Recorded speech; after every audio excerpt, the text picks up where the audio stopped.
This is ABS, Heartbeat of the East.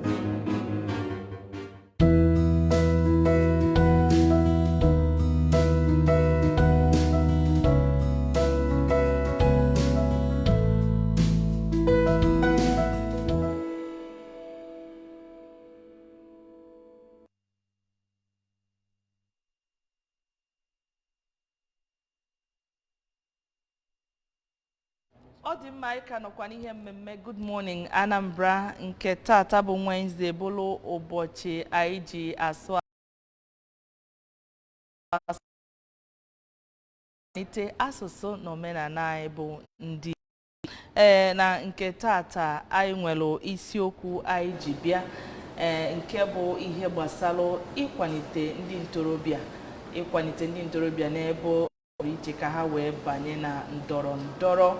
anyị na-afụ ihe na-emegasị n'ụbọchị taa na otu a na-asị not too young to run, asị na enwekwa bill asign into bills ndị ntorobịa ngwa ndị ọtụtụ ndị chibugolaghachi na-ekwukwa na achọzi onye ndị okenye ka ha jee na ya bụ ọchịchị, mana anyị nekwa anya n'akụkụ nke ọzọ ọ dị ka a ga-asị na ihe a na-asị ka ndị ntorobịa banye ụdị ego a na-amapụta ha enwekwara ike ibupụta ya bụ ego. Ihe ndị a na ihe ndị ọzọ ka anyị ga-atụnye ọnụ n'ụtụtụ a na ihe mmemme Good Morning Anambra nke taa, ebe anyị na-enebanye anya n'isiokwu a nke na-ekwu ịkwalite ndị ntorobịa, encouraging youth involvement in politics. Anyị nwere Israel Oji bụ onye ntorobịa, ọ bụkwa ha na-afụ na a na-etinye ọnụ n'okwu n'ihe gbasara ndị ntorobịa. Israel, anyị na-asị gị nnọọ. Anyị nwekwazili Nonso Orakwe bụ onye akpọrọ Chief Executive Officer Catch Them Young Community Initiative. Ndị be ka anyị nọrọ ya nọ. Ọ dịkwa ka ibụkwazi not too young to run. State coordinator. Anyị mere ọpụta ife. Ọ dị mma. Ngwa dịka anyị na-atụnye ọnụ na ya bụ na-enebanye anya n'isiokwu a, anyị mana onwere mgbe ekwugidere ihe a ga-asị na ike agwụgo ikwu ya bụ ịdọnyere ndị ntorobịa ukwu ka ha wee nwee ike sonye n'ihe a na-eme karịchaa ebe ndị okenye anyị mana ọ dị ka na nwanne nya na akụkọ akwụkwọ ka anyị fụrụ ebe Babangida na-ekwu na ka ọ bụzialụ ndị ntorobịa ka a ga-akwado ka ha banye n'ọchịchị. Kedu ka isi wee fụ ya bụ ọnọdụ na obodo anyị bụ Naịjirịa nọ nso?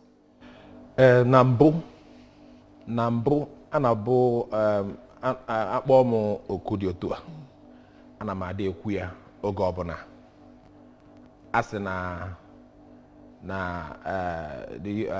we are the leaders of tomorrow, and anyị na-eche ka echi ha bịa okwu ha bịa, echi nwa bịa onwe ihe anyị ga-afụ. So onye nwa kpalitere eji were n'ụwa nwewe ọgbakọ izugbe, ọgbakọ nke kpọkọtalụ ndị ntorobịa niile nọ na Naịjirịa na mba ndị ọzọ, mba ofesi.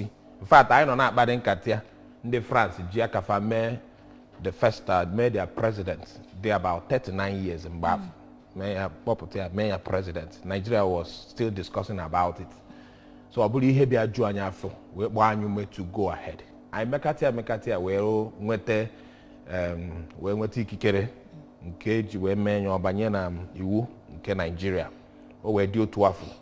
Andọ ife afọ ka emere mgbe afọ melụ na ndọrọndọrọ adọrọ na 2019 melụ ndị ntorobịa ji welu banye juo n'ọchịchị, mana Senate, mana House of Reps, mana State House of Assembly, even the governorship ya wecha ndị zọchalụ gọvanọ, mana ọ dị ka ọ dabacha ha, mana nke bụ eziokwu na abịa nwee ọtụtụ ụmụ okorobịa n'ime ebe ndọrọndọrọ na-represent in various legislative arms. So ọnya nwa melụ otu otu afọ na-aga wee na-agbadata obighị ebe afọ ọtụtụ gọvanọ wee tikwazi na ife anyị melụ fụ na ọ mịta mkpụrụ welu họlụ ndị ntorobịa ka fabụlụ commissioners.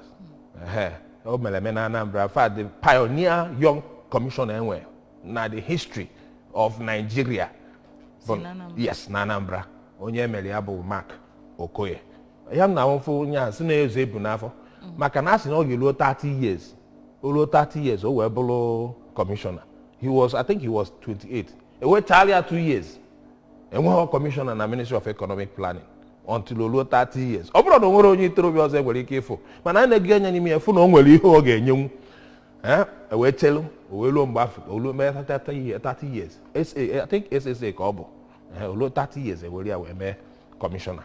Otu akwa ka ọ dị na nsọtụ ndị ọzọ niile, mana o nwere ife ndị mmadụ aghọtaghọ banyere this not too young to run.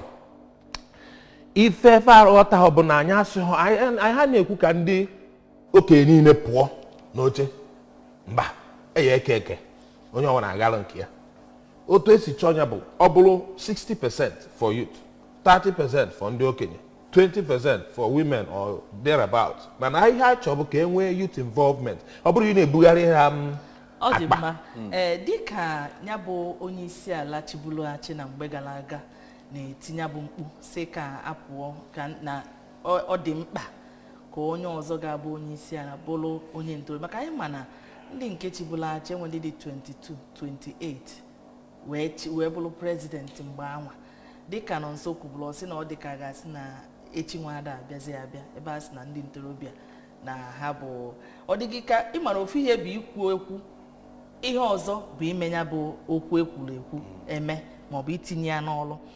Ọ dịghị ka okwu a prezidenti anyị anwa Chibulughachi bụ Babangida kwuru, kedu ka o si dị gị ka ọ ga-esi wee mịta mkpụrụ?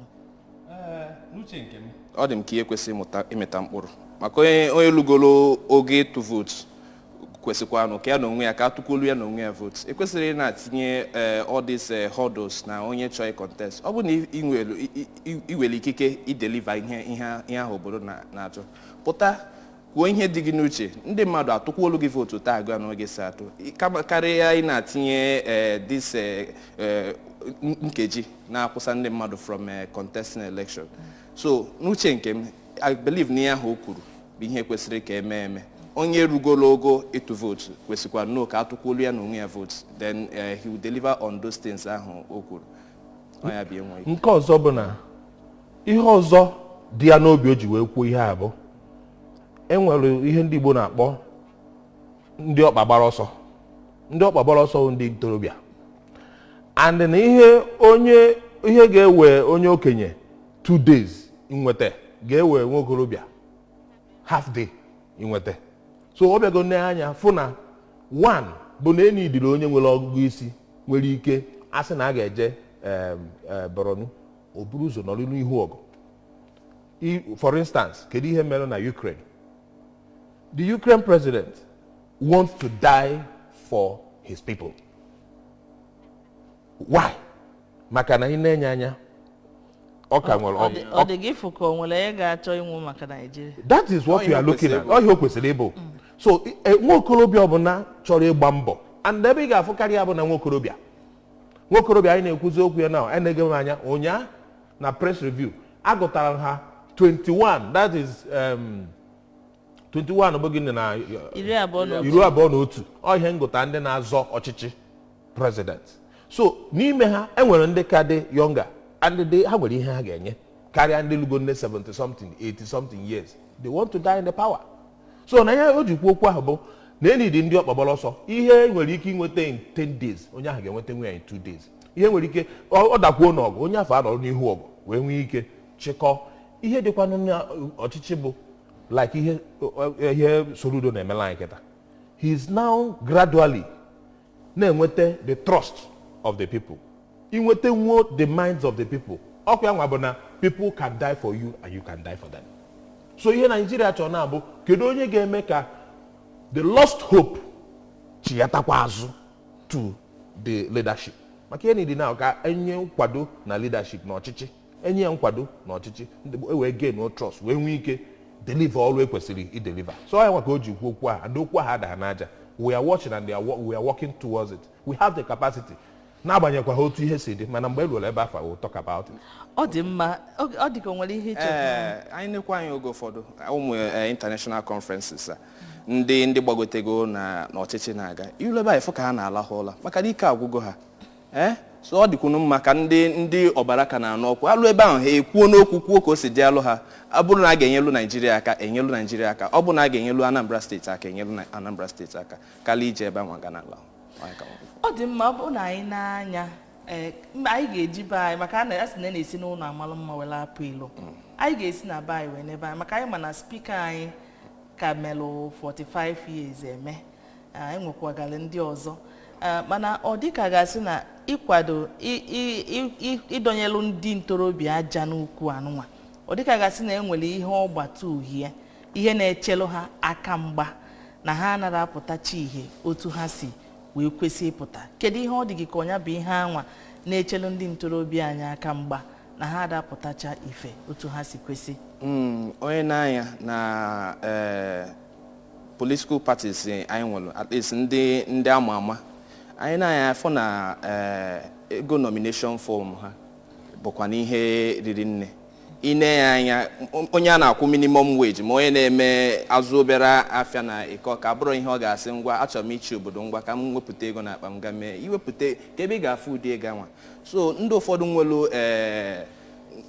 nwelu echiche ịbanye n'ọchịchị ịfụ na ego anwa abụrụ ihe ha ga-atinye nwa aka n'akpa wepụta n'oge ụfọdụ inekwa anya onye nyezi elu ha aka sị ha ngwa ka nye gị ego aka iwelu gachi ọchịchị onye ahụ abụziri puppet ịnọlụ onye ahụ na-asị gị n'otu aka ị ga-esi mee n'otu aka ị ga-esi mee and man like ka o ruo tumoro onye gị ego ka ị pụta zụọ ọchịchị ịbịa mebe ihe na-adịrị mma at the end of the day ndị na-asọfịa bụ ndị obodo so ọ ga-adị mma ọ bụrụ na ụmụ ihe dị otu anụ a like nomination form mee ya ka ọ bụrụ inwe echiche ime ya bịa ka ịgwa ihe ị ga-emenwu then oge a ka ị ga-afụ ndị nwelu the intentions of leading na ihe gbasalụ ọdịmma obodo ga-apụta wee bata n'ọchịchị ọnya ka m wee kwuo n'ihe nke ọzọ bụkwazi ife ọzọ cherefe aka mgba bụ dịka o si kwuo banyelụ nomination form o sokwa n'ihe anyị si na anyị ga-akọwa na 2019 election o kwere nghọta 2017 election o kwere nghọta na ekwunitere okwu ya bụ cost of nomination form ya bụ ile fọm eji adọ ndọrọ oke ọnụ anyị welu dịka not too young to run nke Anambra State anyị wee mee protest nke mere na anyị jere na Abga State Secretariat PDP State Secretariat, APC, the major political party, the APC State Secretariat, na dia ihe na. I jere ebe afọ wee register wee kọwalọfa iwe dị anyị n'obi maka otu ihe a si wee dị. Na ọ dịghị mma ka e welu ego na-achụsasị ndị ntorobịa na ihe banyere ọchịchị. Oluo n'ebe a ga-ebu mma akpa ọfa. Oluo ebe fa ga-eme ọfụma ewere ego chụọ ọfa. Maka na ha agaghị enweta ya mana esisi bute mma ịkpọ ọfa nyefe obere ego ha eburu mma jee chụba mmadụ ibefa ghasasịba ife na anyị achọrọ ya otu afọ na ife afa na ọchịchị afa nwere ike ịchị na ndị ntorobịa nwekwaziri ike ịchị ya anyị mere ya mgbe afọ mee ya ndị PDP wedanata aka mana ndị dị ka ọda pati ndị ọzọ wedanata aka na ego a na-ana wedanata aka nwa obere bụ YPP well ọ dị ka ha mere ya free either 50,000 or lesser ndị ọzọ nwere ndị nyekwuru free efughị ya mana ndị afọ isi ọkpụ a that is political parties ndị a maara afafa ma Abga ma APC dobechara ya n'elu PDP ngwekwa gọzidobe ya ọ bụghị na ọ dị down mana nke Fabia dịtụ ka a ga-asị na ọ katụ mma ndị ọzọ 1.2 million 1.10 wee mechaa mgbe afọ anyị bara iwe aha anyị were still onwe ihe ọ metara mkpụrụ na ya abanyekwa na nke a kịta anyị na-eche na nke a na ọ ga-agbadata ogodo atọ ya bụrụ kwuzie 500,000 wee bụ na ife anyị fụrụ abụrụ ife mmadụ nwere ike itinye nwa ka in fact amaara m mmadụ ịtọ nwere kapasiti nwere ike ijenwu ndọrọ ndọrọ a mana ọ sị na ya ego etinyere riri nne mana ya ma mmenwu ya otu a ka o si gbasasịa mana inekwa ndị ọzọ anya fụkwa ndị ọzọ na fa na-eje ihe ọzọ dịkwa mkpa bụ na ọ ga-eme onye ọbụla jee gbaa anya bụ fọm oke ọnụ ọ banye n'ọchịchị afọ ọ ga-achọ ka o weta ego afọ ọ gbara ohi ka ọ ga-ejezu maka na ọ ga-ewere ego afọ ọ bụ mbite ka o bitere ọ ga-echọ n'ego afọ times 2 by then ọ mụgo nwa wee jee kwụọ ụgwọ oji maka ụgwọ oji eji ka ọ bụ ọ bụrụ na o nwetakwana ya ọkwụghọ mana aga na enye ya nsogbu ọ bụrụ na ọdọcha ndọrọndọrọ ahụ wee nye nọ na court case ọ ga-ejekwa bikwa ego wee mee ihe court o mechaa ihe court ọ ya akwụkwọ ụgwọ afọ akwụ ego niile ahụ ekwesịrị iji wee mee constituency project o ya were ego ahụ fụị na akpa wee kwụcha ụgwọ ji were ndị ọzọ fụị na akpa ọ hụ ohi ka nke ahụ. ọ dị mma ka anyị na-aga n'iru ọ dị ka anyị ga-agbatụ dị m ebe a ka anyị nụ ka ndị mmadụ si wee tụnye ụtụ ọ bụ na anyị lọghachi anyị ga-etinye ọnụ ka anyị malụ ma ọ bụ eziokwu na nnukwu akatamkpo ego a na-akpa afa ọ bụ maka ya ka eji achụ ndị ntorobịa na ha nwere ike ịbịa nso wee bịa sonye n'ihe a na-eme wee nekwuezie anya ka anyị malụ ka a ga-esi wee kwalite ndị ntorobịa nyelụ ha aka ka ha wee sonye n'ihe a na-eme n'ihe gbasalụ ndọrọ ndọrọ na be anyị biko anyị na-alọghachi apụkwana. Is having your PVC to be able to vote and decide who you want as a youth to govern over the affairs of the nation. That is the first thing in the first direction in the right way, or the right way in the right direction, or whichever. And also, it is high time that you get fully involved in leadership. You know, over the time we feel that it is meant for the old and the aged and all. So it is time that the youths feel, because they are vibrant, they understand what is going on around them and all that, they should be the first partakers, leading themselves. Leadership position is beckoning on the youth also. When they are happy, they will behave well. They will help government for insecurities. You know, give them a good job. They will be a better Nigerians. You see, when they are happy, this evil something, the cult and everything will not be available in anywhere. And when you feed them something like sports, you know, these feelings, sports use these feelings. And they make money from it. They'll be happy, you know. They represent Nigeria, the state, local government, and the international, you know. So my case here is youth will have job, a great job for youth, quality living, like their security, their welfare, like good road, good school, management, everything will be okay. Having the skills to reduce the crime we have in the society, because if every youth has something doing, there won't be much criminal cases. You understand? And secondly, I also expect the youth to also be an encourager to each others. When you see a suspicious move around your vicinity, I think it's advisable you call to the nearest police or security agent for attention. And I think by so doing, we've helped the government reduce 50% of the stress. They can help in security. As a matter of fact, security is a collective responsibility. If by peradventure you see anything that happens in the society, you can actually notify either one of the security agencies. You understand? You can place a call in order to show effective governance. That is one. Then secondly, there are trainings a youth can engage on. Maybe if you are good on anything, as a matter of fact, maybe you are good in ICT, you can help to teach others. You understand? Then, if you are also a lecturer, you can also teach. You understand? You can teach others. There are many things youths can do in order to help a government.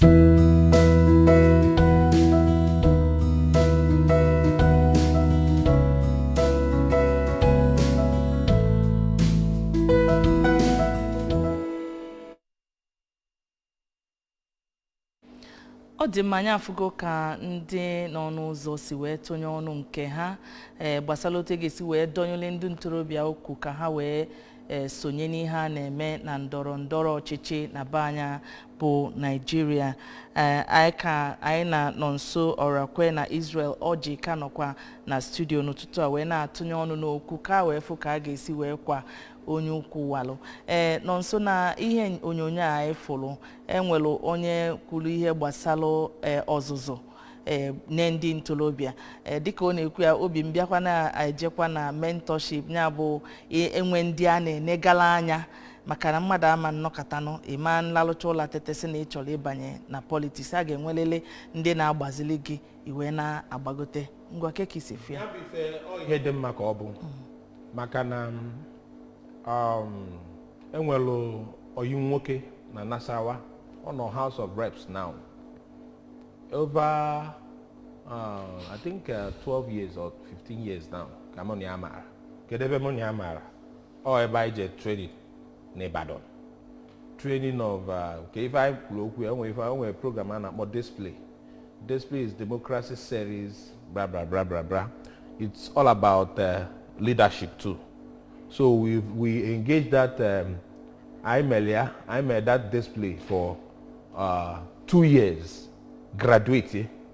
If we ebe afọ ị ga-afụchakwa ndị malụ ka esi azụ mara ihe dị n'ọchịchị na-abịacha na-ekwu okwu dị iche iche. So ọ ya nyere ya oghere iji wee dọọ ndọrọndọrọ ọchịchị afọ wee banye ebe afọ. So if ị na-ekwu dị mkpa and I cannot too young to run ji say na ọbụrụ ndị ntorobịa niile bụ not too young to run ka emebere not too young to run mba ọ ndị nwere akọ ndị nwere mmasị ije ọzụzụ ndị nwere mmasị ịmụta ife dịka nna agwa gị na enwere ndị bụ ndị ntorobịa na-abụ anyasị fada alara ụra kedu ife fa na-eme research. All the leaders across the world, they will read their profile. Then after that, kedu ihe ọzọ ha need ime to engage trainings. And then with training done by European Union, with trainings by local NGOs on leadership. I will like Catch Them Young is also doing something on leadership, good governance and democracy. Ọ dị mma dịka ị na-akọwa ihe a ọ bụrụ na o nwere onye ntorobịa na-ene anya nwere mmasị na ọ chọrọ isonye ka azụnite ka o soro n'ihe a. Yes, we are available to assist. Kedu ka ha ga-esi wee nweta unu maka na mma na o nwere ike nwee ndị na-ene n'ihe onyonyo ihe anyị na-ekwu masị ha n'ụzọ pụrụ iche ọsị ka ya tinyeke n'ụkwụ ebe a dịka ya na-eme nke ọzọ maka ndị Igbo si na-eme ọnwa a na-eme ibi ya. Kedu ka ha ga-esi oyibo mere ihe niile ọ dị ezi. Anyị nwere Catch Them Young community at gmail.com. You can trace us there. I work as the Catch Them Young Community Initiative on Facebook, on Twitter, on Instagram. Just go in there. I'm interested. The last program we did, I want to indicate interest that we are communicating from other parts of the states, abroad Anambra. If we get so, I need just to give us a signal. Will attend to you. Ọ dị mma dịka anyị na-ebala anya gbasalụ akatamkpo ego eji agba sọsọ akwụkwọ eji ọkwa ịgba akwụkwọ omebeghị ka ọ bụ na echibago mgbe na-asị n'uche m ọ bụ ego a ka ndị okenye ji ma ọ bụ ndị aka ka ike ji eme ka ndị ntorobịa anwa ọ na-agụ agụụ isonye ghara inwe ike isonye ọ bụ ego anwa na-achụ ha. Inekwa n'anya ndị political party ụfọdụ ga-agwa gị na activities political party na ọ na-eri ego na ha na onwe ha nwere ọda ihe ha na-emegasa within their political parties including campaign na ọ bụ onye pụta ihe anyị kwuru bụ eziokwu because na onye ego anwa onye na-enwere ego ama mpụtanwu bịa solo wee zọba ọchịchị and ofu ihe nna ajụ ndị mmadụ bụ ọ bụrụ na mmadụ sị ka ya bịa gbaalụ gị odibo i wee sị onye anwa na ị ga-enye m 20 million naira before ị gbaalụ m odibo ọ dịghị ka ị kwesịghị trọst onye dị otu anụ mmadụ ekwesịghị na-akwụ nnukwu ego ka ọ bịa gbaalụ steeti odibo ka anyị magodo onye nọ ebe a ụtụtụ ọma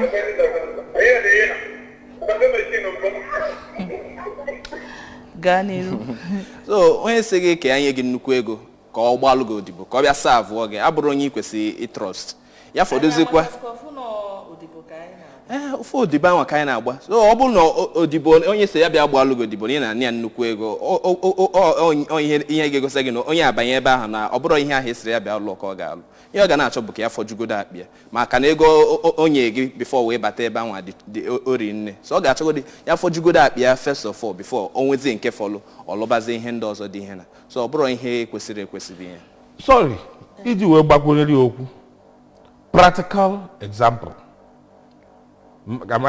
hapụ ịkpa afa maka ikwu anyị nọ n'ebe na ọ dị ka a ga-asị na mmadụ ga na-eme na ofu onye na-adọ nọ na ọchịchị etiti that is State House of Assembly a ka ndị ọ na-anọchite si ya nna kedu kwanụ na nwekwaghị ihe anyị fụrụ na-emezini ọ pụta kedu anyị anaghị n'anya ka ewuwala anyị ụzọ ma ọ ka imebe nke a kedu kwanụ anyị anaghị afụ gị anya ọ sị ya ịma hụ na njel court na ego kwanụ ka nje gafuo na court afọ and ego ahụ nje gafuo na court ka m na-achọ ka m mkpakọtakwa jide nke abụọ ọnụ na-agbahọ na anyị were ego nyechaa ndị isi ndị pati na-adịghọ n'ego eji gbaa fọm na-adịghọ n'ego eji gbaa fọm ya bụ na ihe ọ pụta bụ na ị ga-ewere ego jee nye onye isi pati worth of millions ewee na-ene gị anya ọ lobbying ewee nebe anya ma onye nke a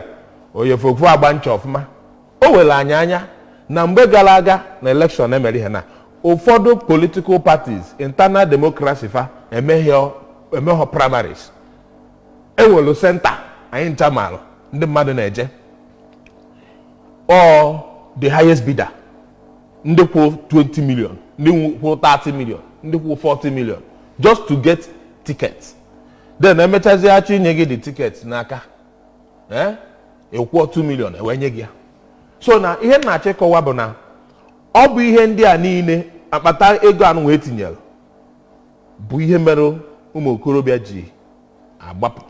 Ọ dị mma ngwa ka anyị nebazie anya kịta n'ụzọ kachasị mma a ga-eji wee kwado ndị ntorobịa ka ha wee sonye na ndọrọ ndọrọ a na-eme na be anyị. Kedu ụzọ kachasị mma a ga-esi wee kwalite ndị ntorobịa? Anyị fụ ndị nọ n'ụzọ wee kwuo okwu, o nwere ndị n'ime ha nọ ebe anwa wee kwuo maka mentorship. Ọ bụgodị na onye ahụ abataghọ na top political positions like governors na yana ụmụ ihe SSA other smaller positions so that ha nọ ebe anwa ha nọgolo already na the system awefu ka esi achị ọchịchị. Then political parties can also ha reduce kwa ego eji agba ha webineta aka maka ihe na-eme bụ ọ bụ na ego anwa dị too much at the end of the day onye na-ewepụta might not be the best for the community. So onye ha niile ọ bụ na tinye in place I believe that ọ ga-adị mma. Ọ dị mma na nso kedu ụzọ ichere a ga-eji wee kwanya bụ onye ukwu walụ? Ndị ntorobịa onye ọbụla ga-achọ ihe ọ na-alụ, o nwere onye nwere ọrụ for anybody. Ya chọọ ọrụ aka bido iwe si ebe afọ wee na-ekunite. O nwere ihe a ga-asị gị mee itinye aka na akpa gị nne ma ị nwere ya iwepụta ewee chọwazie nke buru ibu. So onye ọbụla ga-achọ ihe ọ na-alụ, don't be idle. Anọ na nnọọ nkịtị adọrọ mma. Nke ọzọ bụ political parties. Ndị ntorobịa onye ọbụla ga-abanye na political parties. Jee banye ofu political party ma ọ APC ma ọ PDP ma ọ ABGA ma ọ YPP nke ọbụla masịrị gị, be a card carried member. Ilu enatafa card register na-esonye n'ife a na-eme. Maka na o nwere ke maka PVC okay, of course nke ahụ n'isi 70 onye nwe PVC kịta ịma na iso ha n'ihe a na-eme ife atụ egopụgo onwe gị nke ha ekwu egwu nke ahụ onye nwa bụ nọmba 1. Ọ dị mma biko n'ebe iwe wena gị ọzi ịbanye ruo ebe afọ one day wee mee gị onye isi wee mee ndị ọzọ ndị ntorobịa afọ ndị isu ụnụ anọrọ wee na-achịkọ ọchịchị wee nwee ike kwuo okwu banyere fọma mana ụnụ hapụ ya ndị mmadụ ndị okenye na-enye ụnụ decision. Ọ dị mma daalụ nụrụ nne Israel Ọjị daalụ maka ịbịa sonyela anyị n'ụtụtụ a. Ndewo. Daalụkwazi nọ nso Ọrakwe maka oge gị n'ụtụtụ a. Daalụ nọnye daalụ ABS ndị Anambra. Ọ dị mma ya akọgo n'ubi onye anyị bịalụ wee na-asị gị na anụ gbanata echi bụ nta afa mbụ na onye nwe Okoye na-asị gị ka ọ dịnụ.